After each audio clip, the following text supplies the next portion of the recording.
The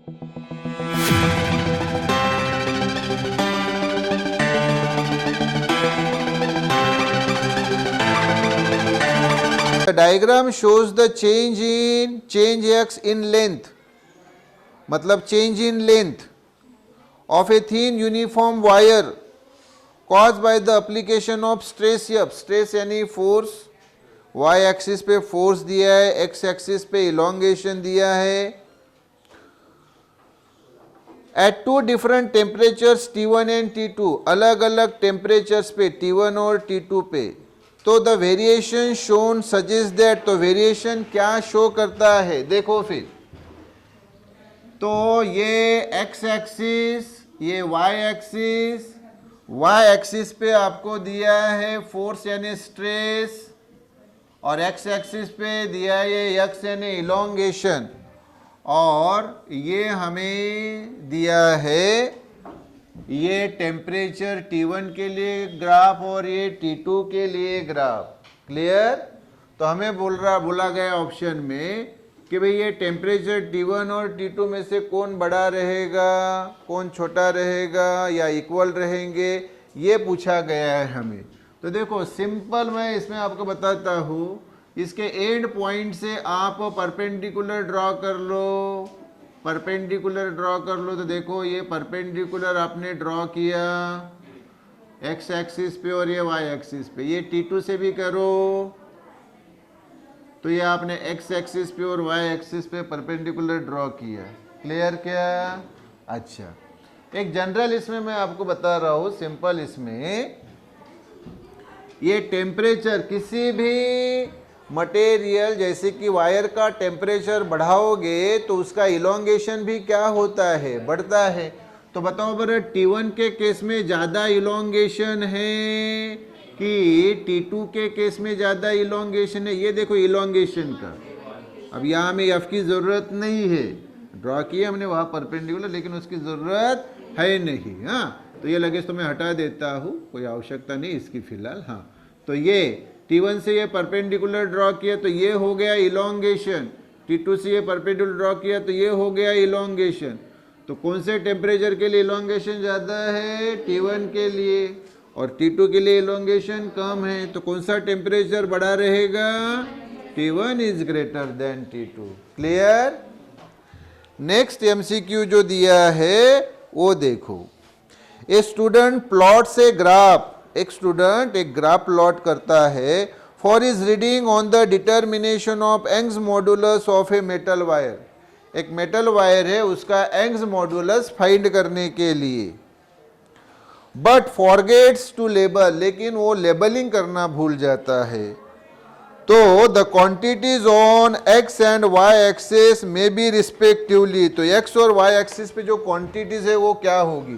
तो ये graph दिया है देखो, ये एक्स एक्सिस और ये वाई एक्सिस. हाँ, तो एक्स एक्सिस पे और वाई एक्सिस पे, और ये है वो ग्राफ है वायर के यंग्स मॉडुलस का. तो हमें बोला है कि ऑप्शन ABCD में से राइट ऑप्शन कौन सी होगी. तो वो राइट ऑप्शन होगी option C, stress applied and strain develop.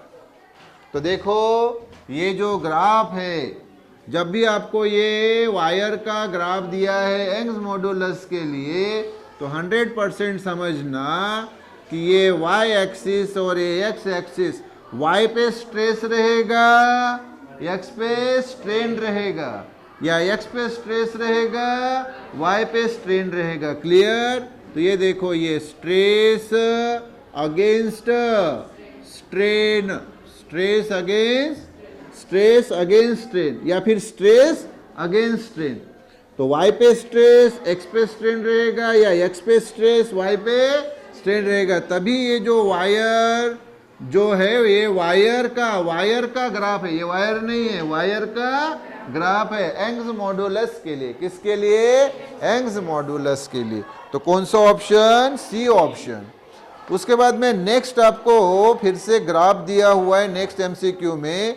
The stress strain curve for brass, steel and rubber are shown in the figure. मतलब 3 वायर दिए हैं, एक ब्रास, एक स्टील और एक रबर। तो आपको पूछा है the lines A B and C are for A B C, ये किसके लिए रहेगी। तो ये ग्राफ देखो, बरोबर ध्यान दो, ये एक्स एक्सिस है, ये वाई एक्सिस है, ये ओरिजिन है, क्लियर। और ये ए वायर का ग्राफ, ये बी वायर का ग्राफ और ये सी वायर का ग्राफ दिया है। और आपको बोला है ऑप्शन में से ए बी सी ये जो है, तो ये कौन सी वायर रहेगी, स्टील, ब्रास और रबर में कौन सी ये रहेगी। तो देखो सिंपल सी बात है, सिंपल सी बात है कि ए से हम परपेंडिकुलर ड्रॉ करेंगे एक्स एक्सिस पे भी और वाई एक्सिस पे भी, बी से भी परपेंडिकुलर ड्रॉ करेंगे एक्स के ऊपर वाई के ऊपर, और सी से भी परपेंडिकुलर ड्रॉ करेंगे एक्स के ऊपर वाई के ऊपर।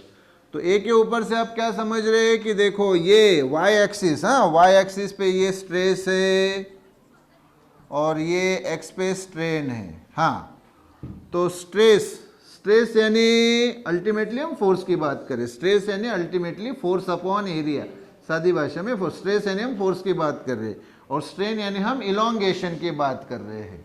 ये देखो स्ट्रेस इक्वल टू होता है फोर्स अपॉन एरिया, और स्ट्रेन यानी होता है increase in length upon original length. तो सादी भाषा में स्ट्रेस यानी हम फोर्स की बात कर रहे हैं और स्ट्रेन यानी इलोंगेशन की बात कर रहे हैं। तो बताओ मुझे कि ए के लिए जब आप इतनी स्ट्रेस लगाते हो, इतनी, ये देखो ज़्यादा स्ट्रेस लगाते हो तो आपको कम क्या मिलता है, इलोंगेशन। ये सिर्फ तभी होगा जब वो वायर बहुत ही स्ट्रांग होगी। तो ये स्टील वायर है, कौन सी है, स्टील। दूसरी ये देखो बी के लिए, तो ये इतना ये लगाया, क्या लगाया, स्ट्रेस यानी फोर्स, तो आपको इलोंगेशन ये इतना मिला, ये वाला इलोंगेशन मिला। मतलब एक मीडियम लेवल का फोर्स लगाया तो मीडियम लेवल की इलोंगेशन मिली। तो ये होगा ब्रास, क्या होगा, ब्रास। और ये सी के लिए देखो कि ये परपेंडिकुलर ड्रॉ किया तो ये हो गया क्या, स्ट्रेस यानी फोर्स। और ये इलोंगेशन देखो, ये वाला ये हो इलोंगेशन, क्या है, तो थोड़ा सा फोर्स लगाया तो इलोंगेशन बहुत ज्यादा आई, मतलब ये है रबर। तो पहला जो ग्राफ है वो है स्टील के लिए, दूसरा जो है वो है ब्रास के लिए, और तीसरा जो है ये है रबर के लिए। तो ऑप्शन कौन सी होगी बोलो, सी ऑप्शन होगी, यस।